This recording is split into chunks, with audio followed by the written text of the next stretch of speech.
ওই বান্দার প্রতি এত খুশি হন, আল্লাহ সুবহানাহু ওয়া তাআলা ওই বান্দার প্রতি এত আনন্দিত হন, যেই বান্দা ভুল করার পরে বলে আল্লাহ আমার ভুল হয়েছে, আল্লাহ এই প্রতি এত খুশি হন ওই ব্যক্তির চাইতে।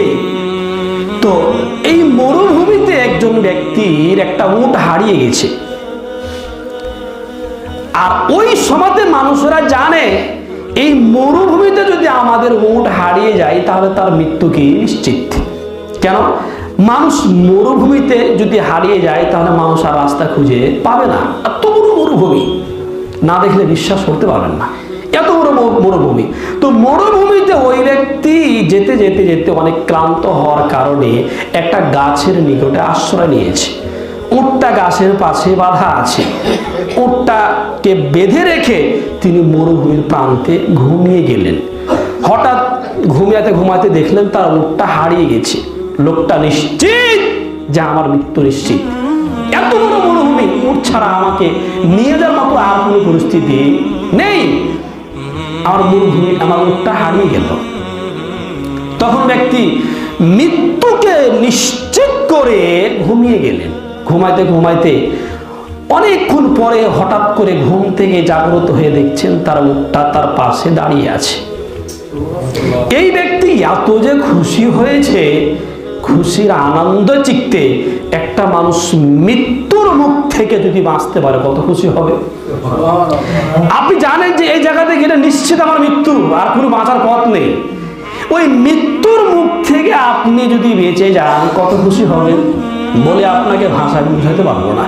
যেটা মানুষ যদি জানে এখানে গেলে আমার মৃত্যু নিশ্চিত, মৃত্যু হবেই, এই মৃত্যুর স্থান থেকে যদি আপনি যান ফিরিয়ে পান কত খুশি হবেন আপনাকে আমি বলে বুঝাতে পারবো না। এই ব্যক্তি নিশ্চিত জানে মরুভূমিতে আমার উট হারিয়ে গেছে, আমার মৃত্যু নিশ্চিত বলে ঘুমিয়ে গেছে, একটু বিশ্রাম নিয়েছে, ঘুম থেকে উঠে দেখছে উটটা তার পাশে দাঁড়িয়ে আছে। ব্যক্তি কত খুশি হয়েছে, খুশির ঠেলা বলতেছে আল্লাহ তুমি আমার বান্দার, আমি তোমার রব। বাক্যটাকে উল্টা করে দিয়েছে।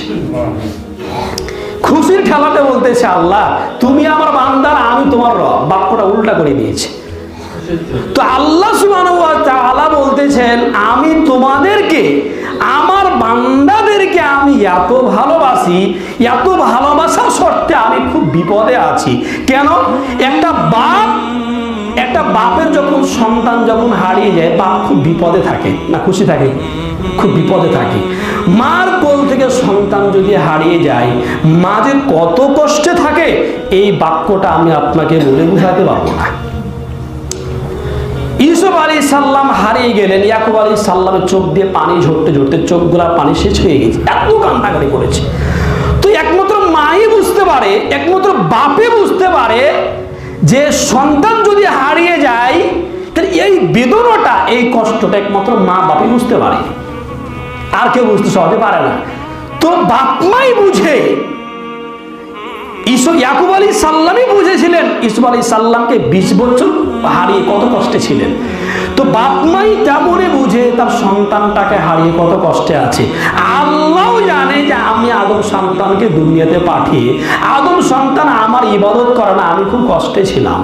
তো আমি যত কষ্টে ছিলাম আমার আদম সন্তান পাপ করার পরে, অন্যায় অবিচার জুলুম সব কিছু করার পরে আমার আদম সন্তান অতৃপ্ত হয়ে নিজেকে ভিক্ষুক কাঙ্গালের মতন মনে করে, ওই আমার আদম সন্তান যদি আমার কাছে ফিরে আসে, আমার কাছে তওবা করে, আমি আল্লাহ তত খুশি হব যত খুশি হয়েছিলেন ওই ব্যক্তি মরুভূমিতে উটটা হারিয়ে উটটা পেয়ে যত খুশি হয়েছিলেন।